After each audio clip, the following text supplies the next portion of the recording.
In a world where boring movies reign, one hero stands to make it a thing of the past, and his name is Edvin. What's up, guys and gals? It's Edvin here. Welcome back to Edvin's Evaluation, where I give the evaluations to follow. Today we are taking off into space on a spaceship full of an alien race. To be fair, I doubt anyone can guess without looking at the title of this video. In today's evaluation, I will be talking about Captain Marvel, which was released on March 8th, 2019. Fun fact, did you know that this is the second movie in the Marvel Cinematic Universe timeline? I knew that! You get a cookie. Now shut up and let me work. So yeah, this was the second movie in the MCU timeline, the first one being Captain America: The First Avenger. Anyways, before we get further into this evaluation, I should probably give a bit more insight of what Captain Marvel the movie was. Captain Marvel was released on March 8th, 2019, and it was directed by Anna Boden and Ryan Fleck. This movie would also end up being a small part of the MCU and garner a spin-off called The Marvels. At least I think it's a spin-off. And a little funny thing is, I thought that Captain Marvel was a male before this movie was made, and then changed to female for the movie, so Disney/Marvel could get credit for changing a character's gender. And to my surprise, she was made a female a long time ago. Anyways, let's get into the evaluation. Starting off with the acting, as we always do for movies. And to no one's surprise, the acting is good in this movie, just like legit every other Marvel movie. So, is there really any surprise here, or can I just move on to the next thing? Oh, I need to explain a bit more? Okay, fine. The acting was well done by every character to me. Brie Larson and Samuel L. Jackson did really well in their roles as their main characters, and that's really all I could ask for. Okay, is that enough for the acting portion? Okay, good. On to the next topic. We had the special effects for the movie. Yet again, these look amazing. Like most other Marvel movies, it has good or decent special effects. I will say, though, I think some of the parts of the movie were missing certain special effects to give them a little more oomph. Yet, other than that, they are fine. On to the creativity of this movie. And most of the creativity is good.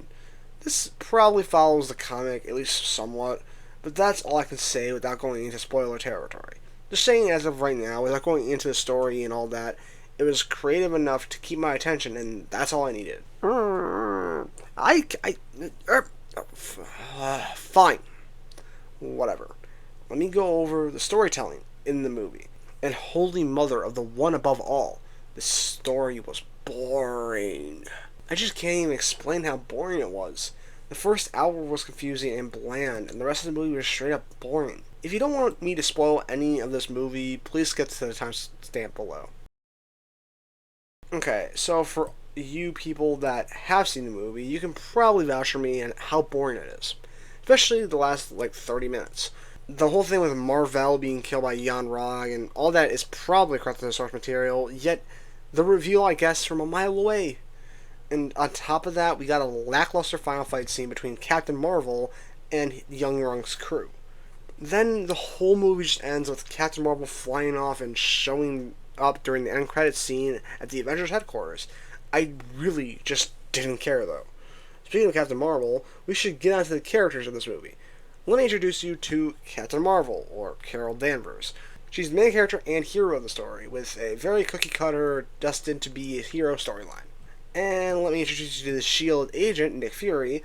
In this movie, he doesn't have his signature eye patch, and is just a small part of S.H.I.E.L.D.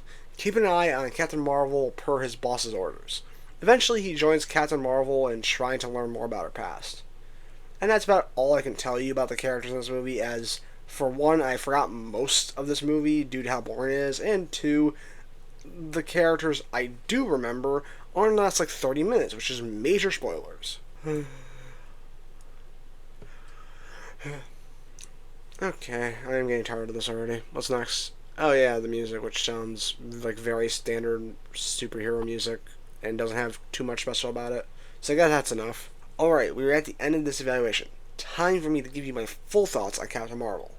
To start, I am going to say flat out, I do not recommend this movie to anyone other than kids. This movie is so boring to me. I was legit just praying for more action or a better story, but it never came. Remind you, I watched Captain America: First Avenger and Agent Carter before watching Captain Marvel. And legit, in the middle of Captain Marvel, I was on my phone. I didn't really care, it just felt so simple and boring to me. I can barely remember any of it. I'm not trying to shit on Captain Marvel because of decisions it made, though, obviously. I'm just shitting on the boring as hell story to me. If you guys have any other thoughts on this, please go watch it for yourself and come back here and tell me what you think. Maybe you'll like it more or somehow less than I do. Before I sign off, let me just say the Rotten Tomatoes score for Captain Marvel was 79%, which is a bit surprising to me. But who knows, maybe I am just in the wrong for not enjoying this movie. Yet, let me know your thoughts in the comment section below, and make sure to like and subscribe while you're down there. Now, I'm going to go get some rest. Next time on Edvin's Evaluation, I will be going over an indie game called Spell Brigade. Until next time, this has been Edvin, signing off.